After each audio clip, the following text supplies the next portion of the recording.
4-ші сабақ. Сабақты бастаудан алдын каналға тіркеліп, видеоға лайк басып қояйық. Мен сендерге тапсырмалардың жауаптарын ауызша айтып кетемін. 43-ші тапсырма. Сөйлемді оқып көшіріп жаз. Кішіпейіл бала үлкендерді үнемі сыйлайды. Сөйлемнен тұрлаулы мүшелерді көшіріп жаз. Баяндауыш арқылы бастауышқа сұрақ қой. Сөз тіркесі неден құралады? Сөз тіркесі басыңқы және бағыныңқы сөзден тұрады. Сөз тіркесінің құрамындағы сөздердің байланысы сұрақ қою арқылы анықталады. Сұрақ басыңқы сөзден бағыныңқы сөзге қаратып қойылады. Жаманнан неден жирену? Адал қандай? Дос. Екінші рет. Нешінші? 44-ші тапсырма. Сөз тіркесін оқып мағынасын түсіндір. Жібек орамал. Жібек матадан жасалған орамал. Өзеннің жағасы. Бұл жерде өзеннің жағасын жайын айтқан. Жуас ат. Момын атты айтқан. Сөздің мағынасы. Сөздің мағынасы туралы айтылған. Мәні мағынасы туралы айтылған. Қалың қарағай. Қалың қарағай. Қалың орман туралы айтылған. Кең сарай. Үлкен кең сарай туралы айтылған. Екі сыңары да зат есімнен жасалған тіркестерді бағанның сол жағына, бірінші сыңары сын есімнен, екінші сыңары зат есімнен жасалған тіркестерді бағанның оң жағына жаз. Мен қазір екі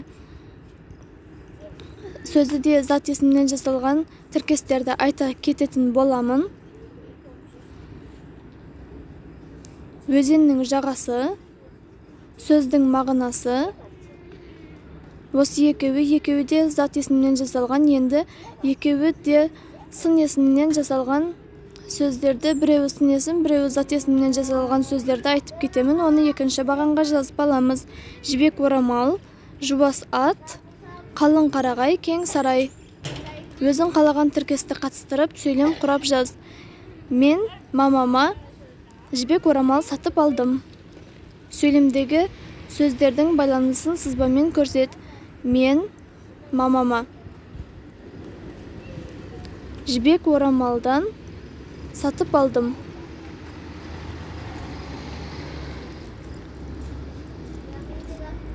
Мен мамама сатып алдым жібек орамалдан. 45-ші тапсырма. Берілген сөз топтарының сөз тіркестері екенін сызбаны пайдаланып дәлелде. Атаның өсиеті қазақша сөйлеу тақпақты жаттады кең өлкенің.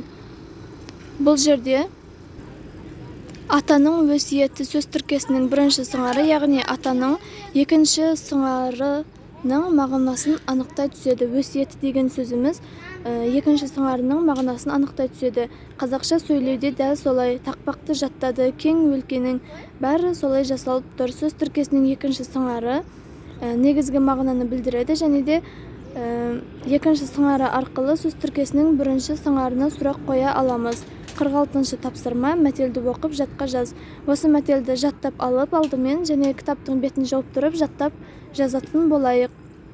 Өтірік сөз өрге баспас. Осы сөйлемді сөз тіркестері сызбамен көрсет. Сөз тіркестерін дұрыс тапқаныңды дәлелдеп көр. Өтірік өрге баспас. Өтірік өрге баспас. Өтірік сөз өрге баспас. 47-ші тапсырма. Берілген сөз тіркестерін пайдаланып, ана тілі арың бол тақырыбына әңгіме құра. Менің отаным Қазақстан. Мен Қазақстанда өмір сүремін. Біздің Қазақстанда ұлт өкілдері өте көп. Бізде 130-дан астам ұлт өкілдері өмір сүреді. Қазақ тілі өте әдемі тілдердің қатарына енеді. Менің ана тілім қазақ тілі. Көп тілді білсең,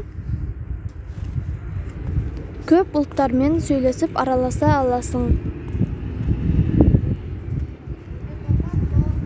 Осымен бүгінгі тапсырмалар аяқталды. Видеоға лайк басып, каналға тіркеліп қояйық. Түсінбеген тапсырмаларыңды комментарияға жазып кетсеңдер, мен келесі видеода сол тапсырманың жауаптарын айтып шығаратын боламын.